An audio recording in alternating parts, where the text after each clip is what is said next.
For those of you who've been around the channel for a while, you may remember my reaction to Spring's Pulse from Arknights. If you haven't seen that reaction, this video is acting as sort of a continuation, so please pause this and come back when you're done. But if you're lazy like me, here's a summary. I actually managed to squeeze out a tear there.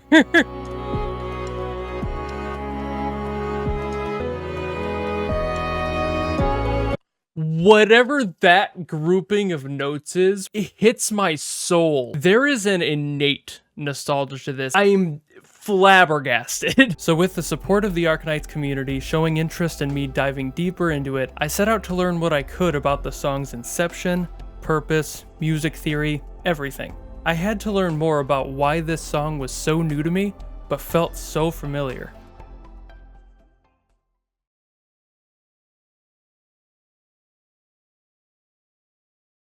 Spring's Pulse was first released on Arknights Chinese servers on April 3rd, 2020. This timing was no coincidence, as April 4th was the date of the public holiday known as the Qingming Festival, a time where citizens will clean family graves, shrines, and place or burn offerings to pay their respects. The Chinese government decided to use this as a day of public remembrance for the over 4,000 reported deaths in the first year of the COVID pandemic. At 10 a.m., China came to a halt.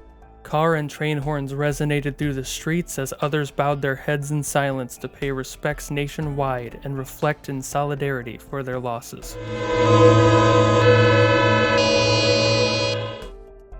In a joint effort with multiple mobile game companies, Hypergryph temporarily shut down the servers for Arknights to honor the victims.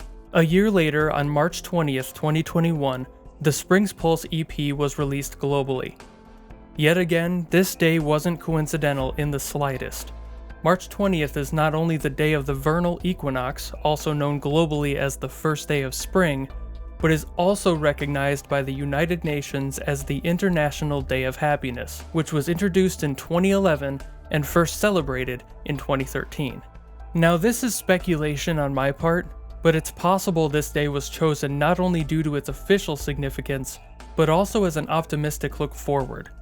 Mourning is a very important part of the grieving process, and since spring is universally perceived as a sign of rebirth and new beginnings, all of these factors could have played a part in deciding when to release the EP.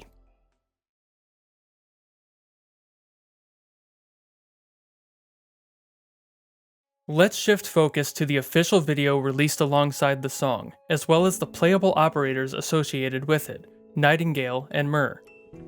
These characters are both in-game medics and are cleverly derivative in their naming. Nightingale, of course, being a direct reference to Florence Nightingale, the brilliant nurse and statistician who pioneered an increased focus on medical sanitation practices in the late 1800s, becoming known as the founder of modern nursing.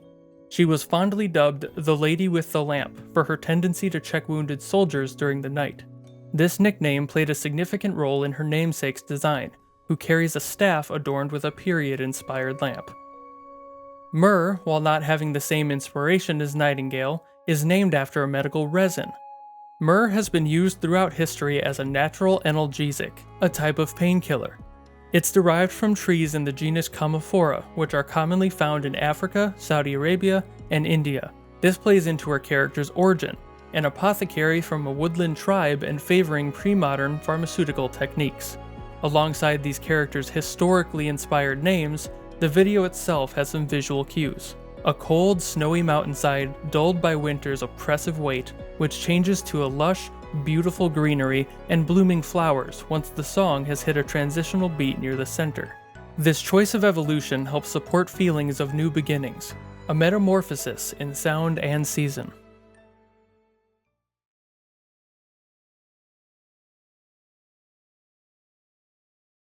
Spring's Pulse was composed by Masaru Yokoyama, a name some of you may recognize as he's written for many popular anime like Horimiya, Plastic Memories, and Your Lie in April. With a catalog like that, he's definitely no stranger to tugging metaphorical heartstrings and stirring deep emotions through his work. For Spring's Pulse, Yokoyama chose to write in E major, a popular key used by countless composers to invoke feelings of joy, brightness, and celebration. Arguably, the most famous piece written in E major is one you've probably heard before, La Primavera, from Vivaldi's Four Seasons Concerto, also known coincidentally as Spring.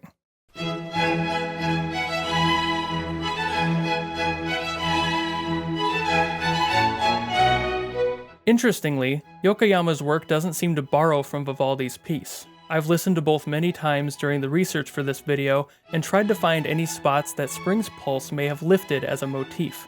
They seem to only share the season of spring as inspiration. Since I'm after nostalgia, you may be thinking, well, he's a musician. He heard Vivaldi's work as a budding musician, case closed. Right? Wrong! I didn't draw that comparison until I saw it on the Wikipedia for E major.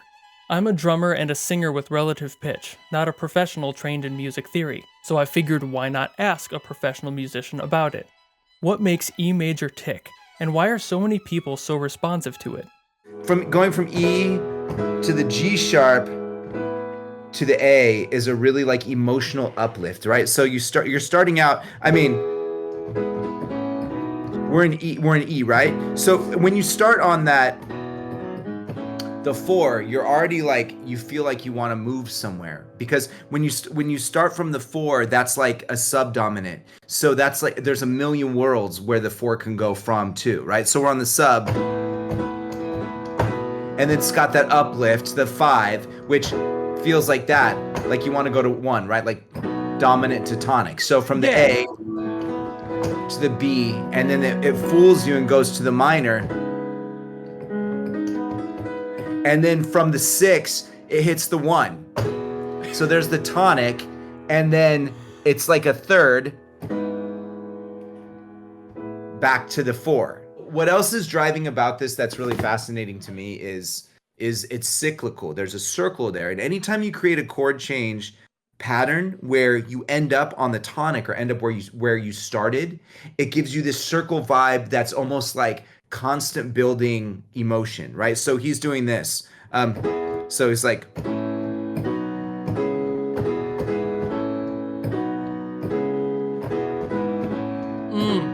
and so that constant circle, 6 or 4, 5, 6, 1, 3, 4, 5, 6.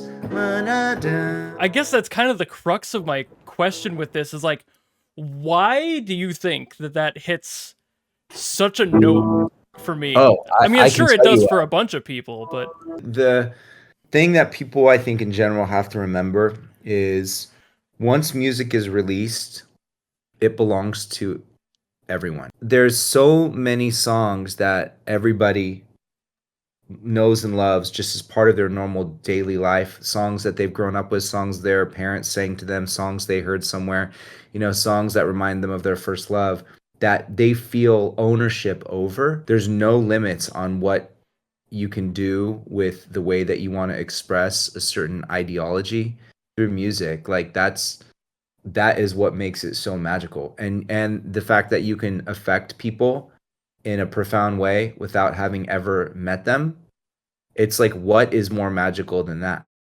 After doing research on this key, speaking with Adam, and even dusting off the old piano myself to play to Spring's Pulse, something clicked. The section I played for you earlier that made me feel nostalgia is played almost entirely in the sharps of E major, the black keys. A rush of memories flooded my head of growing up in a small country town where my parents cleaned a local church every week. Yes, I helped out too, but my stunted attention span always led me to something else more interesting: the pianos stationed throughout the building.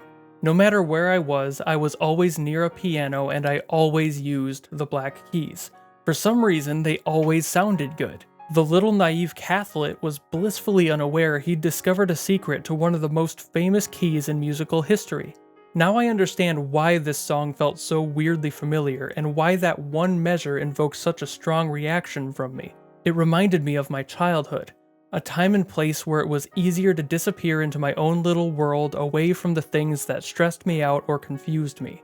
I was an angry kid, and I got into drums initially because it was a safe way to expel my frustrations. But I never felt truly at peace until I was messing around on a piano, left alone for even just a few minutes to escape into those curiously calming chords that, unlike everything around me at the time, always worked together. In fact, what you've been hearing under this narration are actual recordings I made of my playing back then. I still had some of them backed up on an old YouTube channel I'd forgotten about. Now distant echoes of those very moments where the only things that mattered were me and my inner peace. Thanks for watching. Hey everyone, thank you so very much for watching this video. It was a new format. I've never really made one before, so it was definitely a learning experience, and I hope you all enjoyed it. Thank you so very much to my Patreon producers, Crosslancer, Bylaw, Wolfhat, Zephyrinix, and Auntie for being there and supporting projects like this, as well as my own mother for allowing me back into my hometown church so I could get some footage of the pianos there. Thank you all very much yet again. I'll see you next time. Bye.